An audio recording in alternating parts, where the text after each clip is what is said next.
Eh, hai, apa kabar semua? Bertemu lagi di channel Hadran MX TV. Untuk yang masih baru dalam channel ini, jangan lupa tekan like, subscribe dan tekan loceng channel Hadran MX TV untuk lagi banyak perkongsian di masa akan datang. Baik, untuk video kali ini saya ingin mengucapkan jutaan dan juga ribuan terima kasih kepada Harian Metro kerana berkongsi pengalaman saya bagaimana saya memelihara kura-kura darat sulcata tortoise ya, seperti anda lihat di hadapan ni. So ini adalah surat kabarnya Metro, Harian Metro ya, bertarikh Rabu 28 Julai 2021. Okey, boleh lihat Harian Metro. Okey, boleh lihat di bahagian tengah, di bahagian kubelah. Kubelah ya. So boleh lihat di depan ni, dia terpampang lah saya punya wajah di depan ni, sangat besar. Saya mula-mula beli tu saya terkejut. Saya ingat mungkin dia separuh, bahagian separuh ni so adalah dalam gambar ni, tapi dia letak dua muka ni dua bahagian, dua muka surat ni. So ini adalah wajah saya. Okey, yang bahagian depan ni adalah pendahuluan dan ini adalah info-info yang perlu kita ketahui lah sebagai seorang yang memelihara kura-kura darat sulcata tortoise ni. Okey. Artikel ni anda boleh baca di Harian Metro Online ataupun di Facebook lah, ada dikongsikan berkenaan dengan perkongsian memelihara kura-kura darat sulcata tortoise ya. Tajuknya pun sangat menarik sangat menarik. Saya pujilah penulis ni, iaitu saudara Hafiz Itnin. Saya pujilah dia punya cara penulisan dia memang sangat cantik lah. Memang kalau kita baca pun kita faham lah isi kandungan yang hendak disampaikan. Okey, so saudara Hafiz ni dia memilih tajuk Sayangku Bercengkerang. Begitu. Kenapa Sayangku Bercengkerang? Waktu saya di Temu Bual hari itu, beliau bertanya dengan saya nama kura-kura sulcata saya ni, sulcata tortoise ni. Saya tidak meletakkan kedua-duanya ni nama. Sama juga dengan haiwan-haiwan lain, kecuali Alexander paraket saya, burung saya bagi nama Cumi. Tapi yang lain saya tidak bagi nama, dan ini juga saya tidak bagi nama. Sebab ini adalah haiwan pertama saya. Okey, haiwan eksotik yang pertama. So saya bagi tahu saudara Hafiz tu, wartawan tu, saya cuma panggil nama dengan panggilan sayang dia.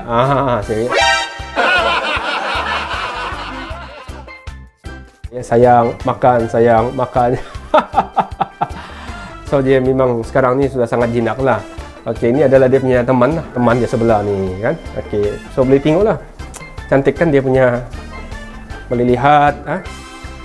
Okey, so sebenarnya kura-kura ni saya beli pada bulan Januari yang lalu. Okey, tahun ni juga.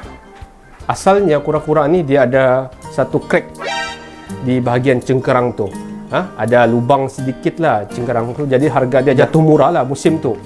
Kalau dulu harga dia sangat mahal. Jadi saya ambil keputusan saya beli dalam harga yang murah dan juga ada kesan crack lah di cengkerang tu.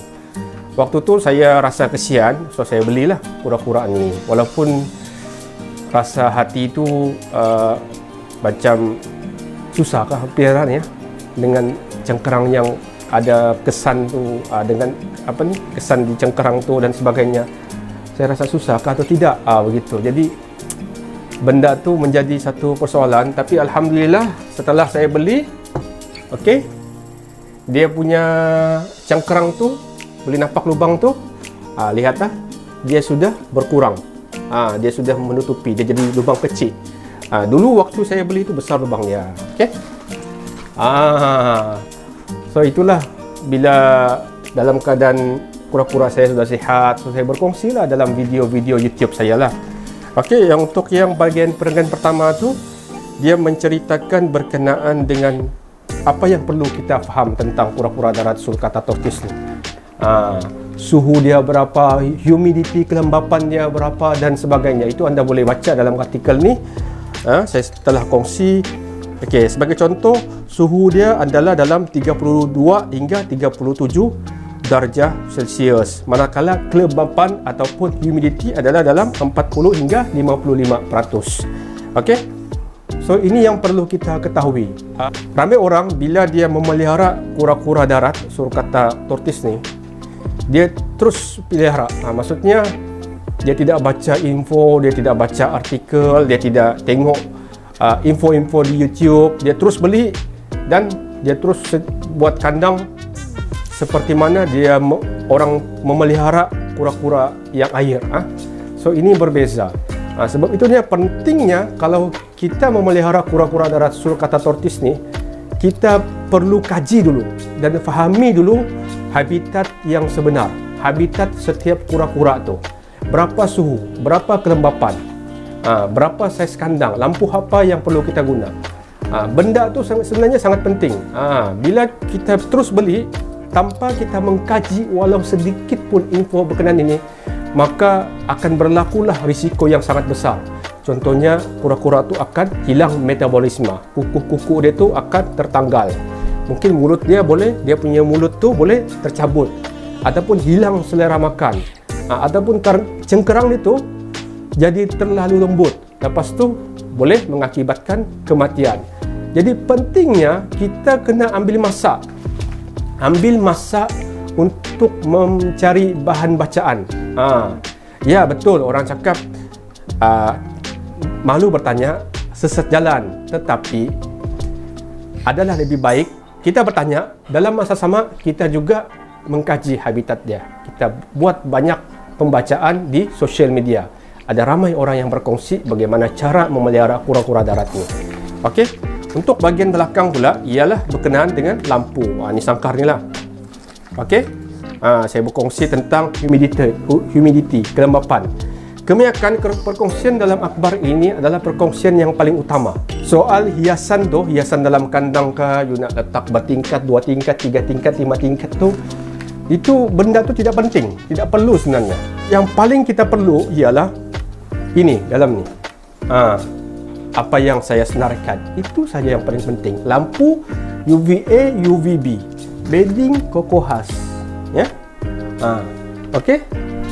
Humidity, meter humidity bagi mandi setiap pagi.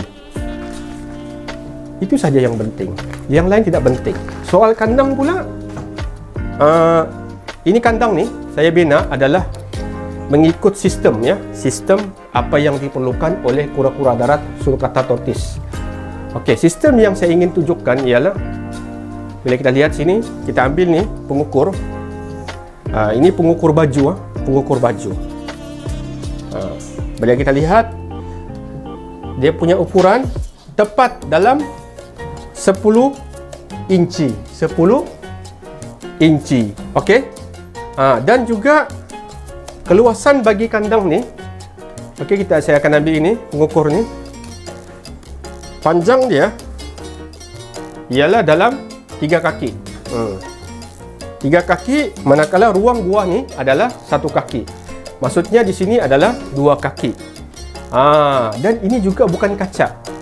Bukan kaca tingkap. Ada sebab kenapa saya tidak guna kaca sebenar. Saya guna akrilik. Bukan apa, sebagai satu keselamatan, ya. Sekiranya apa-apa berlaku ataupun kura-kura darat saya ni semakin membesar, dia langgar, mungkin pecah, ataupun kanak-kanak yang melihatnya terlanggar dan pecah. Jadi saya tidak mau benda-benda ni berlaku di masa akan datang. So apa yang saya buat ni adalah berpandukan kepada apa yang diperlukan oleh kura-kura darat sulcata tortoise dan juga keselamatan-keselamatan yang ada yang dalam kandang ni. Okey. So kita lihat sini. Saya guna juga hidrolik. Bahagian tepi ni hidrolik. Dan juga ini adalah jaring, bukan jaring besi, tapi jaring steel lah, steel. Dia jaring tidak akan berkarat. Cuma saya lubangkan bahagian sini sebab supaya saya tidak mau lampu UVB saya tu ada penghalang, ada halangan daripada jaring tu. Okey. Alright. So saya buat satu lubang ni supaya UVB tu terus sampai ke bawah. Terus diterima oleh kura-kura darat sulcata tortoise ni. So ini adalah kandang yang mempunyai sistem yang memang sesuai untuk kura-kura darat sulcata tortoise. Terima kasih kepada semua subscriber, kepada semua view Okey, kerana menonton dan juga memberi sokongan kepada channel Hadran MX TV. Okey, so insyaAllah mudah-mudahan akan ada lagi banyak perkongsian berkenaan dengan kura-kura darat, sulcata tortoise dan juga haiwan-haiwan yang lain. Okey, so jangan lupa untuk baca artikel ni, ya. Baca artikel ini. Okey, so nasihat saya ialah pentingkan yang utama sahaja. Pentingkan yang utama. Yang tidak penting, letak nomor 2. Pentingkan yang utama buat kura-kura anda. InsyaAllah kura-kura anda akan lagi sihat, okey, akan lagi manja dan akan lagi menyayangi tuannya kerana anda memahami keperluannya. Maka InsyaAllah kura-kura anda akan membesar dengan lebih baik daripada sebelumnya. Okey, so sekiranya ada cadangan ataupun komen berkenaan dengan kura-kura darat, sulcata tortoise dan juga yang berkaitan dengannya, boleh komen di bawah video ini. Okey, so jangan lupa tekan like, subscribe dan tekan loceng serta share channel Hadran MX TV untuk lagi banyak perkongsian di masa akan datang.